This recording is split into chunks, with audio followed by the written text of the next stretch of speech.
আবাস যোজনার টাকা নিয়ে ডেট বাই ডেট বলে দিয়েছে, কত তারিখে ভেরিফাই হবে, কত তারিখে ফাইনাল লিস্ট হবে এবং কত তারিখে আপনাদের প্রথম কিস্তির টাকা দেওয়া হবে। আবাস যোজনার প্রথম কিস্তির টাকা কবে পাবেন সমস্ত কিছুই আপনারা জানতে পারবেন এই প্রতিবেদনের মাধ্যমে। তো ভিডিওটা প্রথম থেকে শেষ পর্যন্ত দেখলে সমস্ত কিছুই আপনারা বুঝতে পারবেন। তো চলুন বন্ধুরা ভিডিওটাকে শুরু করা যাক। আপনারা এখানে দেখতে পাচ্ছেন কেন্দ্রের টাকা বরাদ্দ করেনি, তাই রাজ্য সরকারের পূর্ব ঘোষণার মতো ডিসেম্বর থেকে আবাস যোজনার টাকা দেওয়া শুরু করবে। আবাস যোজনার প্রকল্পের আওতায় সমতলের পরিবারগুলিকে 1,20,000 টাকা এবং প্রত্যন্ত এলাকার পরিবারের জন্য 1,30,000 টাকা বরাদ্দ করলো রাজ্য সরকার। তো আপনারা এখানে দেখতে পাচ্ছেন কেন্দ্র কিন্তু অনেক দিন থেকেই টাকা দেয়নি, তাই রাজ্য সরকার ঘোষণা করেছিলেন ডিসেম্বর থেকে আবাস যোজনার টাকা দেওয়া শুরু করবে। আবাস যোজনার যে সমতল এলাকার পরিবারগুলি রয়েছেন তারা কিন্তু 1,20,000 টাকা পেতে পারেন এবং যারা পাহাড়ি এলাকায় থাকছেন তাদের জন্য 1,30,000 টাকা এই প্রকল্পের পেতে পারেন। তারপরে বলছে বুধবার নবান্নের মুখ্য সচিব মনোজ পন্থের নেতৃত্বে সংশ্লিষ্ট সমস্ত দপ্তরের সচিবের সঙ্গে বৈঠক হয়।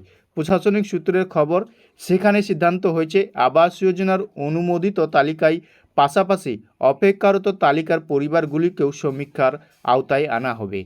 তো আপনারা এখানে দেখতে পাচ্ছেন আবাস যোজনার যে তালিকা অর্থাৎ যে লিস্ট রয়েছে এবং যে ওয়েটিং লিস্ট রয়েছে তাদেরও সমীক্ষা করতে পারে, আপনারা এখানে দেখতে পাচ্ছেন। তারপরে বলা আছে এদিন গাইডলাইন্সে প্রকাশ করা হয়েছে যাদের 3 চাকা 4 চাকা গাড়ি, 3 চাকা 4 চাকার কৃষি যন্ত্র রয়েছে তারা পাবেন না।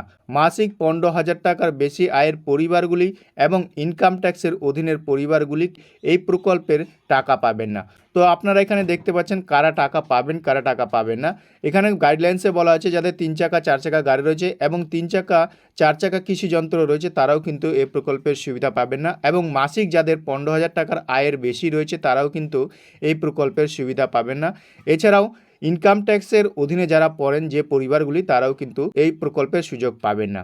তারপরে বলেছে পাশাপাশি যাদের 2.5 একর বা তার বেশি সেচযুক্ত জমি আছে বা যাদের 5 একর অসেচযুক্ত কৃষি জমি রয়েছে তারাও এই প্রকল্পের আওতায় আসবে না। তো অর্থাৎ যাদের আবাস যোজনার তালিকায় রয়েছে তাদের আদৌ বাড়ি পাবেন কি না তা খতিয়ে দেখতে এই এসওপি। তারপর রয়েছে টাকা দেওয়া হবে 2 দফায়। তো আপনারা এখানে দেখতে পাচ্ছেন টাকা কিন্তু 2 দফায় দেওয়া হবে। প্রথম দফায় দেওয়া হবে 60,000, পরের দফায় দেওয়া হবে বাদবাকি টাকাটা। 21শে অক্টোবর থেকে 30শে অক্টোবর পর্যন্ত বাড়ি বাড়ি সমীক্ষা করতে হবে।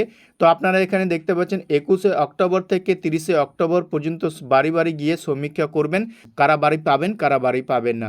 তারপরে বলছে 14ই নভেম্বরের মধ্যে ক্রস চেকিংয়ের কাজ শুরু করতে হবে। 21 থেকে 27 নভেম্বরের মধ্যে বিডিও এসডিও জেলা শাসকের অফিসের সামনে এবং ওয়েবসাইটে তালিকা দেওয়া থাকবে। কারো অভিযোগ থাকলে সেখানে জানাতে পারবেন। 30শে ডিসেম্বরের মধ্যে জেলা স্তরের কমিটির তালিকায় অনুমোদন দেবেন। তো আপনারা এখানে দেখতে পাচ্ছেন ডেট বাই ডেট কিন্তু ঘোষণা করে দেওয়া হয়েছে কবে কোন কাজ হবে এবং কোন তারিখে আপনাদেরকে টাকা দেওয়া হবে। দেখুন এখানে বলেছে 20 ডিসেম্বর থেকে টাকা দেওয়া শুরু হবে বলে জানাচ্ছে। তো আপনারা এখানে দেখতে পাচ্ছেন ডিসেম্বরের 20 তারিখ থেকেই আপনাদের ব্যাংক অ্যাকাউন্টে টাকা ঢুকতে পারে আবাস যোজনার। তো আশা করি বন্ধুরা ভিডিওটা ভালো লেগেছে। ভিডিওটা যদি ভালো লেগে থাকে একটা লাইক করে বন্ধুদের সাথে বেশি বেশি করে শেয়ার করবেন আর এই ধরনের ভিডিওর আপডেট পেতে আমাদের চ্যানেলটিকে সাবস্ক্রাইব করে রাখবেন।